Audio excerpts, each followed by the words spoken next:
Əziz həmvətənlər, hörmətli bacılar və qardaşlar. Son vaxtlar erməni silahlı qüvvələrinin Azərbaycan Respublikasının ərazisinə hücumları və təcavüzləri ilə əlaqədar Respublikada yaranmış vəziyyət münasibətilə mən bugün televiziya studiyasına gəlib sizinlə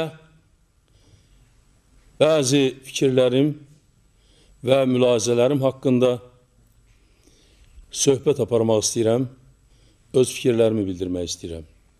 Son həftələr Azərbaycanda, Azərbaycanın Ermənistanla həm sərhəd bölgələrində, rayonlarında vəziyyət daha da gərginləşmiş, silahlı qüvvələrin, erməni silahlı qüvvələrinin təcavüzkar hücumları şiddətləşmiş və bunun nəticəsində də Füzuli və Cəbrayıl rayonlarının cənub hissəsində olan yaşayış məntəqələri, kəndlər, qəsəbələr dağılmış, viran olmuş. Bu rayonlar tamamilə erməni silahlı qüvvələrinin işğalı altına keçmiş. Sonra Zəngilan rayonuna hücumlar olmuş və nəticədə Zəngilan rayonu da işğal olunmuşdur və beləliklə Respublikamızın vətəndaşlarına, Respublikamızın həyatına, Respublikamızın ərazi bütövlüyünə yeni zərbələr endirilmiş, insanlar tələf olmuş, yaralanmış, 10 minlərlə vətəndaşlarımız yerlərindən didərgin düşüb, qaçqın vəziyyətinə keçmişlər. Onların çox hissəsi başqa yol olmadığına görə Araz çayı vasitəsilə İran ərazisinə keçmiş və oradan Respublikanın digər rayonlarına, məntəqələrinə gəlib çata bilmişlər. Əgər son 2 il devrində Azərbaycan bir müstəqil devlət olduğu devirdən indiyə qədər, vaxtdan indiyə qədər Azərbaycanda Azərbaycanı etibarlı müdafiə etmək üçün lazımı silahlı qüvvələr yaransaydı, Azərbaycan Respublikasında daxili sabitlik olsaydı və bütün qüvvələr Azərbaycanın torpaqlarını qorumaq, Azərbaycanın ərazi bütövlüyünü təmin etməyə yönəldilsəydi, biz indi bugünə gəlib çatmazdı. Ona görə də son aylarda Azərbaycan Respublikasında cəbhə bölgələrində olan uğursuzluqlar, bəzi rayonların erməni silahlı qüvvələr tərəfindən işğal olunması, bu gedən proseslərin, bu böhran proseslərinin, daxildə bu çatışmaların, vuruşmaların, toqquşmaların, rəqabətin nəticəsində baş vermiş böhranın məntiqi nəticəsidir. Bu qısa müddətdə istənilən səviyyədə ordu yaratmaq, Azərbaycanı müdafiə etmək, bunlar hamısı çox çətin vəzifələrdir. Çünki çox şeylər pozulduğu kimi müdafiə qüvvələri də çox pozulmuşdur. Əgər son həftələrdə bizim yüzlərlə, minlərlə döyüşçülərimiz döyüş məntəqələrini, müdafiə etdikləri yerləri döyüşsüz qoyub qaçırlarsa, yerli halidən qabaq qaçırlarsa, bu nə cür qiymətləndirmək olar?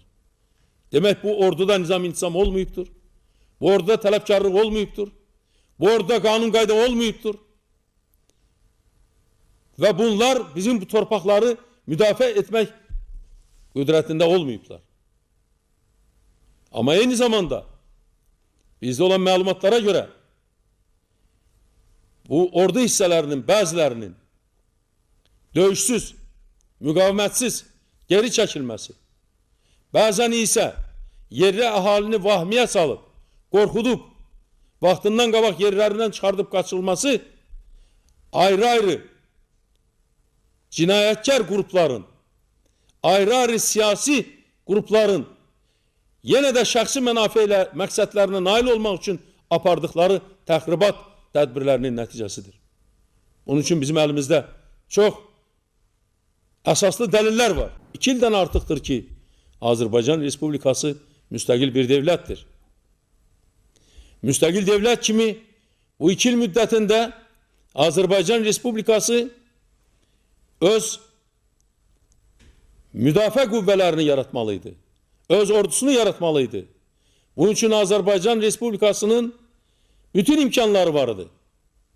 Ordunu bir günde, 5 günde, 1 ayda, 3 ayda yaratmak mümkün değil. Ancak 2 yıl müddetinde, 3 yıl müddetinde ordu da yaratmak mümkündür. Azərbaycanı müdafaa etmek seviyesine etibarlı müdafiasını təşkil etmek de mümkündür. Ve Azərbaycanın ərazi bütövlüyünü de təmin etmek mümkündür.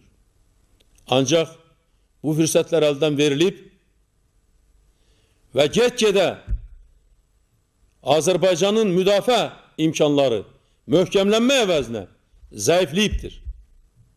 Ayrı döyüşlər, ayrı vuruşmalar, ayrı batalyonlar yaxud da ki dəstələr, ayrı gruplar tərəfindən aparılan döyüşlər, vuruşmalar, bunlar hamısı pərakəndə şəklində olmuş, ayrı qüvvələrə qulluq etmiş, ayrı məqsədlərə qulluq etmiş, bunlar böyük bir hərbi strategiya, müdafiə strategiyası, hərbi nizam intizam əsasında aparılan tədbirlər olmamış, bəzən belə hallar Azərbaycanda ictimaiyyətdə cürbəcür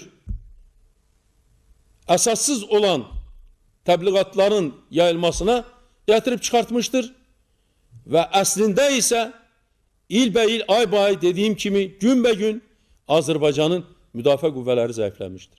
Əgər son devrə nəzər salsaq, elə bu ilin başlanğıcından götürsək, bu Azərbaycanın müdafiə etmək imkanlarının devlet rəhbərliyinin böhranı bu ilin əvvəlindən başlayıbdır.